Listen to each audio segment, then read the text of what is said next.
De volta com a nossa programação pelo Notícias Agrícolas. Hoje é quinta-feira, dia 4 de junho de 2020, e o nosso assunto agora é a economia, mais especificamente o dólar, a movimentação cambial, já que nas últimas semanas o que a gente pode observar é uma queda intensa do dólar. O dólar que chegou a se aproximar de R$ 6 volta para casa bem mais próxima dos 5. Nesse momento sobe um pouquinho, vale R$ 5,09, já testou os 5,10 nessa quinta-feira, e a gente vê realmente consecutivas baixas para a moeda norte-americana frente à brasileira. Para a gente entender o que motiva essa queda e se realmente isso é uma tendência ou se trata-se de um movimento pontual, a gente conversa agora com o André Perfeito, economista-chefe da Necton, já conosco. André, muito boa tarde para você, seja bem-vindo mais uma vez ao Notícias Agrícolas. Eu que agradeço e boa tarde a todos os internautas, todo mundo que está vendo a gente. Muito obrigada. André, acho que essa é a principal pergunta nesse momento, né? O dólar segue caindo, seguirá caindo, ou trata-se de uma condição pontual depois de tantas altas consecutivas, a moeda americana se aproximando de R$ 6 aqui no Brasil, né? A gente tinha a perspectiva de realmente testar um pouco mais alto, mas parece que as coisas começaram a se alinhar de forma diferente. Isso tende a perdurar, André? Bem, vamos lá, né? Quando a gente fala de câmbio, é sempre, vamos dizer assim, um pouco mais complicado, porque a gente tem que entender se é o real que está ficando fraco ou o dólar que está ficando forte, ou vice-versa, né? Isso para brincar que 6 é diferente de meia dúzia, às vezes, quando se trata em câmbio, né? Às vezes você acha que o real está ficando forte, mas na verdade é a outra moeda que está ficando fraca. Bem, de fato, em maio a gente viu o real ganhar, né? Se valorizou de forma bastante relevante contra a moeda norte-americana. A gente viu aí, por exemplo, né, o bater em 6, né, até poderia ir mais para cima, como você colocou, mas terminou aí em torno de 5. Agora é o seguinte, por que está acontecendo isso? Na minha opinião, é a conjunção de basicamente 3 ou 4 fatores. Tem um fator externo que a liquidez mundial, ou seja, os bancos centrais estão emitindo muito dinheiro, não é pouco. Para ter uma ideia, entre dezembro do ano passado e agora, o Banco Central norte-americano levou o balanço dele de 4 trilhões para 7 trilhões. Nós estamos falando aí de alguns trilhões a mais de dólares na economia mundial. Isso daí enfraquece o dólar, né? Você está tendo uma sobreoferta de moeda norte-americana. Esse é o primeiro ponto. O segundo ponto é que no Brasil a gente sofreu de forma bastante relevante, mas aqui está se fazendo uma espécie de emissão monetária, por assim dizer, na medida que o Banco Central, né, ele está comprando muito dólar, né? Desculpa, ele está vendendo muito dólar para tentar enfraquecer, né, a moeda norte-americana. Isso daí acaba sendo um efeito também na moeda. E mais do que isso, né, eu acho que ao longo do mês de maio, apesar do clima político ainda está muito tenso, muito, muito difícil, eu acho que está bastante evidente para todo mundo que não há clima político algum para retirar o presidente Bolsonaro, né? O presidente ainda tem o apoio de uma parcela menor da população, mas bastante fiel e suficientemente forte para evitar qualquer tipo de movimento nesse sentido. Então, no curto prazo, se operou isso. Mas se você observar mais para o médio e longo prazo, e para dar nome aos bois aqui, estou falando do final de 2020, tá? Eu acho que no final desse ano a gente vai ter uma conjunção de juros ainda muito baixos, talvez vai cair para baixo de 2,25%, né, que é a projeção que a gente tem hoje, pode ir abaixo de 2% até.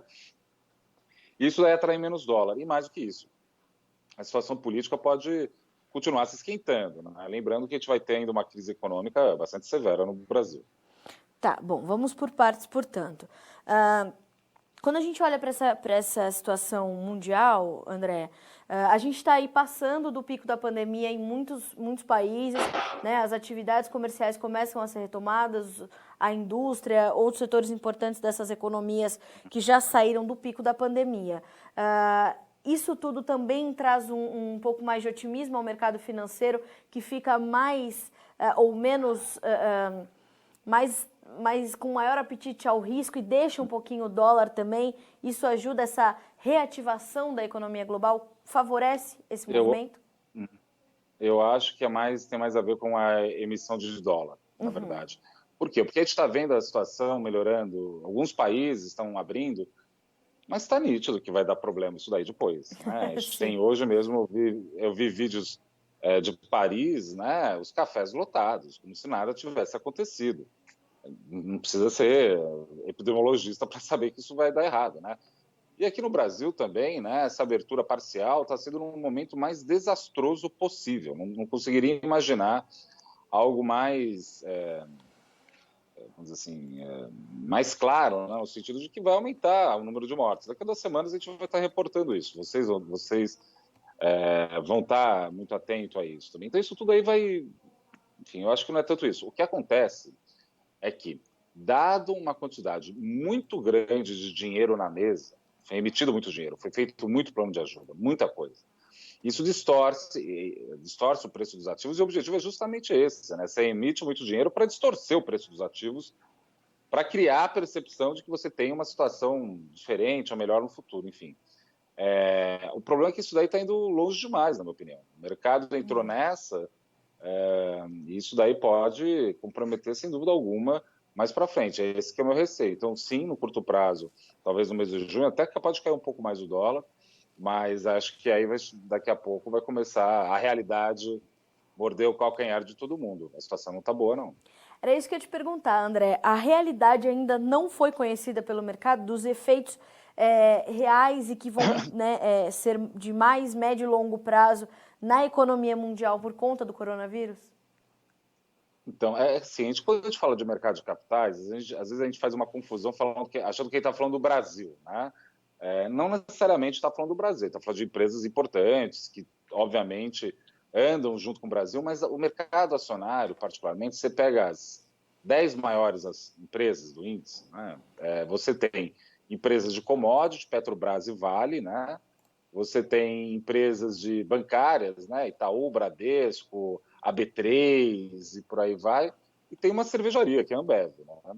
Então, assim, não reflete, às vezes, bem a realidade, né, econômica, né? Por exemplo, o setor agro talvez não possa, no meio dessa crise, não está podendo reclamar, né? Muitos produtores agrícolas estão vendo seus preços em patamares muito bons, né? Então, às vezes fica meio descolado uma coisa e outra, mas mais do que isso.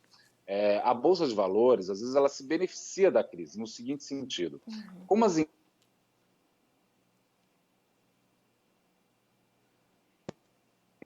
voltou aqui, tinha tocado.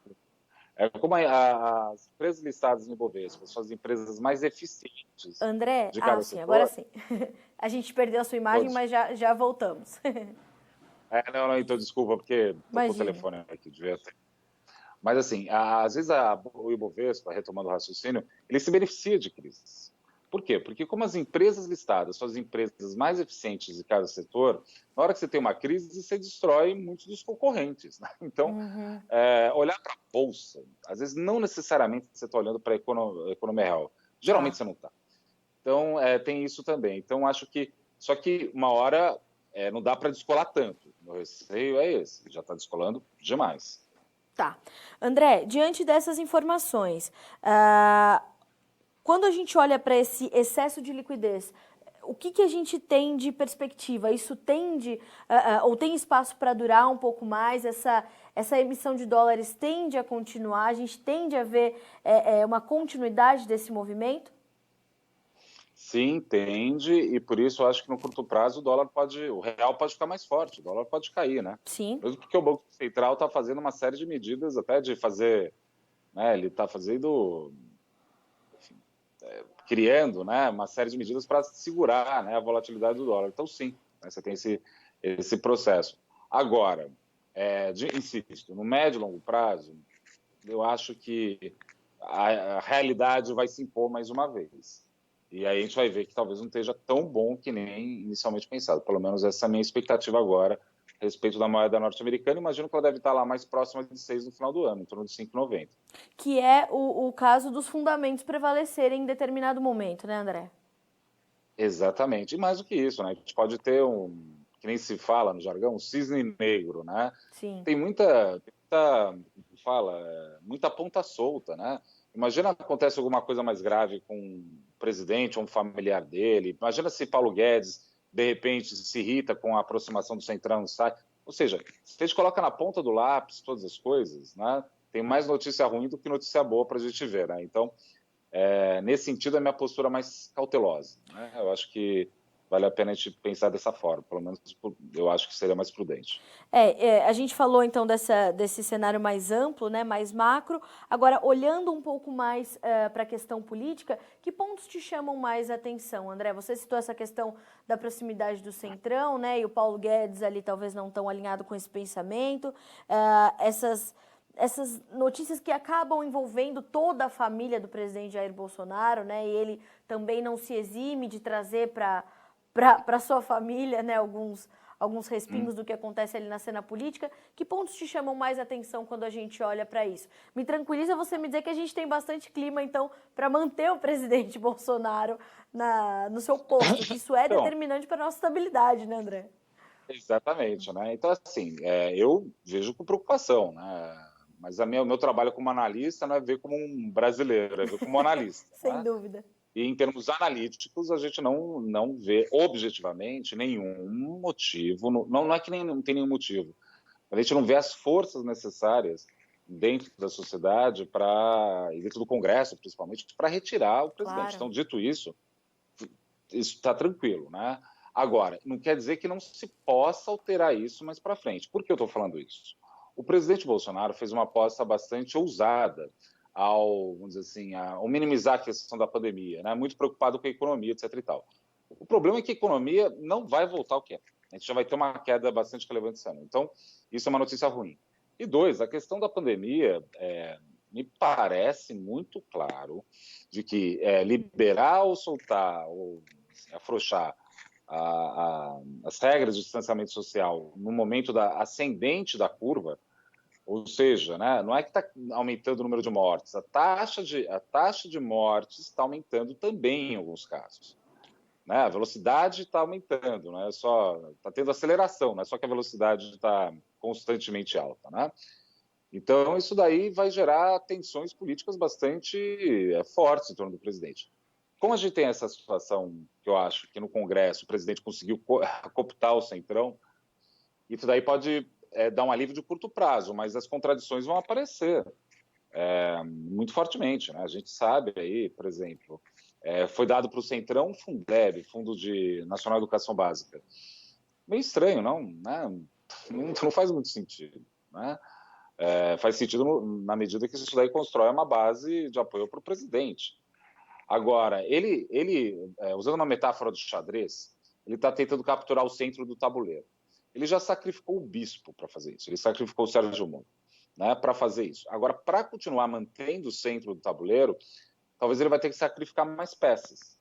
E mais do que isso, né, usando ainda a metáfora do xadrez, ao fazer vamos dizer assim, a ideia da abertura, ou minimizando a pandemia, eu acho que ele deixou o rei muito exposto, né, porque isso daí é óbvio, vai vir uma pressão sobre o rei, ou sobre ele, né, derivado de mortes. A gente tá vendo uma situação que tende a se agravar, e quando eu digo agravar, é bom deixar isso claro, é que a gente está aumentando muito a capacidade de UTI, mas agravar é uma coisa assim, quase caixão na rua, eu estou imaginando, porque vai aumentar muito rapidamente o número de mortes, e os sistemas já estão estressados. Se a gente não conseguir fazer um aumento da oferta de leitos muito rápido, vai dar problema. E aí que está, a gente está numa situação de não temos nem ministro da saúde efetivo, né? Estamos com um interino que não quero falar mal ou criticar o interino, não é disso que se trata, mas ele também não veio a público falar exatamente o plano, né? Então, isso tudo sugere ou aponta, de novo, um tensionamento maior. Vai ser para já? Minha resposta, não. Isso implica dizer que o dólar vai ganhar força e o real vai perder força? Não, na verdade é o contrário. No curto prazo, o real vai ganhar força e o dólar vai perder. Mas, se eu estou certo sobre os pontos que eu levantei, o conjunto de tensionamento vai continuar, os juros vão continuar caindo no Brasil, o que vai tornar menos atrativo para a gente, para o real, né, propriamente. E isso daí acaba gerando uma leitura de um câmbio mais forte para o fim do ano, sem contar possíveis trovoadas. A única coisa boa que pode acontecer até o final do ano, na minha opinião, é a descoberta de uma vacina muito rapidamente. Não me parece que é o caso, a vacina vai sair mais mesmo para o ano que vem, ou de um tratamento que seja muito eficiente para o Covid. Isso seria uma ótima notícia, né? Tá, Mas mesmo isso, até você criar todos enfim, transporte, produção, etc., demora. claro. Então, assim, mesmo isso, não sei se é uma boa notícia, por enquanto. Hein? André, dessa forma, temos aí, você falou em algo perto de 5,90 para o dólar no final de 2020, certo? Isso, A gente, exatamente. a gente consegue trazer uma perspectiva de curto, médio prazo, André? A gente tem espaço, portanto, para o real se valorizar um pouco mais, a gente vê o Tem, dólar pode, talvez perder os se R$ 5? Você acha continuar, que... pode, no curto prazo pode. Tá, Agora, de novo, o produtor rural, ele geralmente ele tem que fazer as suas travas, seus hedges, e por isso procure sua corretora de valores de preferência para fazer isso. Né? falamos sobre isso há mais ou menos um É, mês, né, André? Você já tinha dado então, essa orientação, vai né? fazer hedge, né? E tem que fazer. Agora, assim, pode ir até para 4,80 no curtíssimo prazo. Vamos supor que só vem notícia boa, né? Lá de fora, a bolsa está subindo. Sim. Eu acho que já subiu demais. Eu não sei se cai muito mais. Não, mas não me espantaria se fosse para 4,80, vamos supor, né? Eu estou chutando esse valor aqui. Eu só estou falando que pode ir se continuar essas boas notícias, coisas que eu não acho que vai acontecer. Mas não me surpreenderia. Eu acho que o produtor rural ele tem que, mais rápido possível, tentar não operar câmbio, mas tentar operar lavoura, né? Fazer o que sabe fazer bem. Deixa o câmbio para os profissionais de mercado financeiro para ajudar. Custa fazer hedge? Custa. Mas é que nem o seguro, né? Todo Claro. mundo compra seguro para trator, seguro para lavoura, seguro, né? Seguro para casa. Compra um seguro para o câmbio aí também, se estressar demais, né? Tem que ir atrás disso. Não há ciência de foguete, não. É relativamente simples fazer. André, da mesma forma, é possível a gente ver um movimento contrário nessa perspectiva que nós tínhamos, que é curta, né, André? A gente conversou há mais ou menos um mês, talvez um pouco menos. A gente falava de uma perspectiva do dólar chegar aos 6, chegar aos 6,30. Teria espaço, caso as notícias realmente se agravem, a voltar e testar patamares semelhantes a esse? Eu acho que pode, muito Uhum. tranquilamente, na verdade. Imagina assim, vamos supor, só tentar pensar alto aqui, que é o que a gente faz no mercado financeiro, né? Mas, por exemplo, você tem uma série de investigações contra o Flávio, o preferido do presidente. Imagina que acontece alguma coisa mais grave. Tá. Isso é um ponto. Imagina o ministro Paulo Guedes colocaram uma pessoa do Centrão no Banco do Nordeste, tiveram em menos de 24 horas tirar esse indicado. Imagina acontece isso mais forte, né?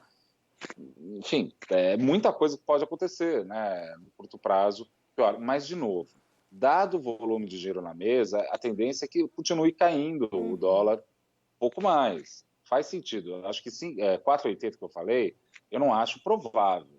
Não acho provável, mas pode ir, entendeu? Eu acho que existe, de novo, se você faz uma tabela de coisa boa e coisa ruim que pode acontecer, tem muito mais do lado da coisa ruim do que da coisa boa. Tá. Né? Não tem muito. Essa que é a minha leitura agora.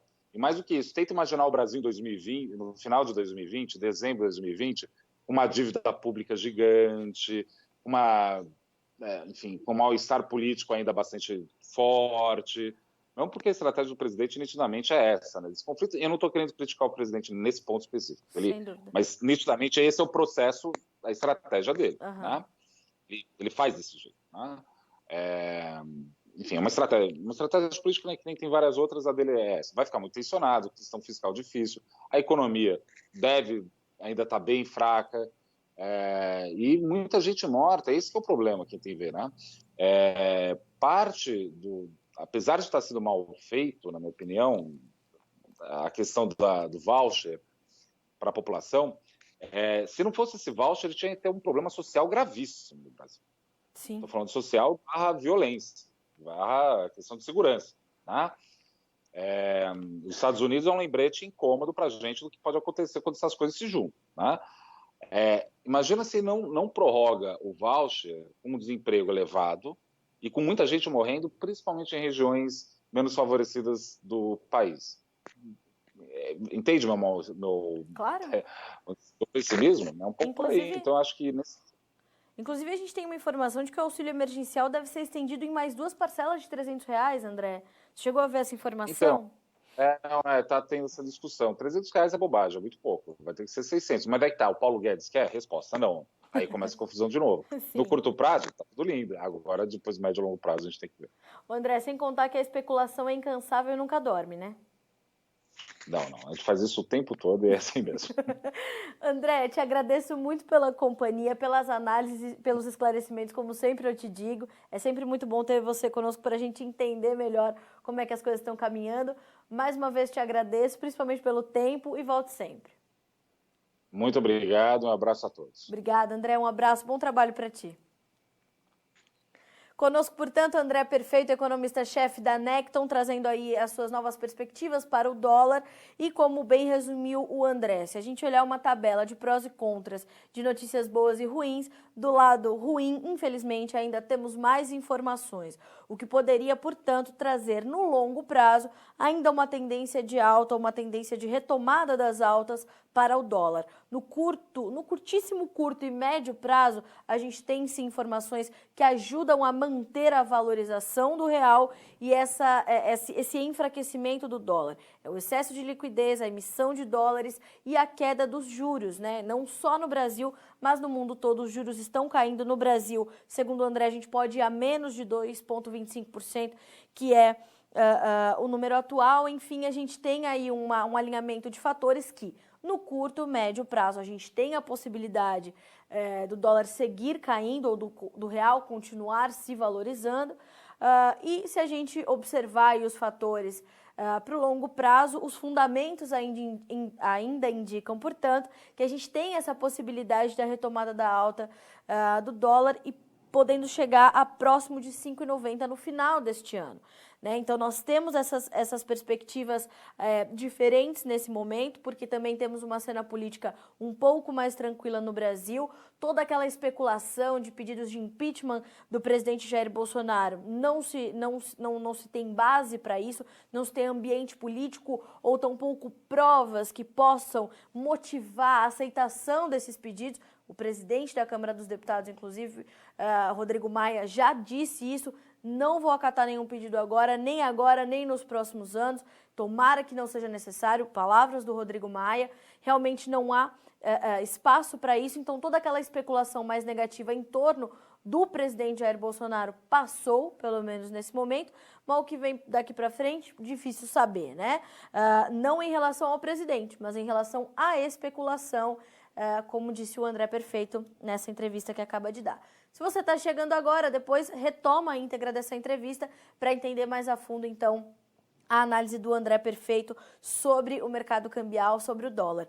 Mais do que tudo, a orientação do André Perfeito continua sendo a mesma para o produtor rural. Faça suas travas, busque profissionais que possam te ajudar nessas operações, faça o seu hedge cambial e disse o André Perfeito, abre aspas, o produtor tem que operar lavoura, busque um profissional para te ajudar a operar câmbio, para você ter uma operação aí que vai te otimizar os resultados e garantir a sua saúde financeira.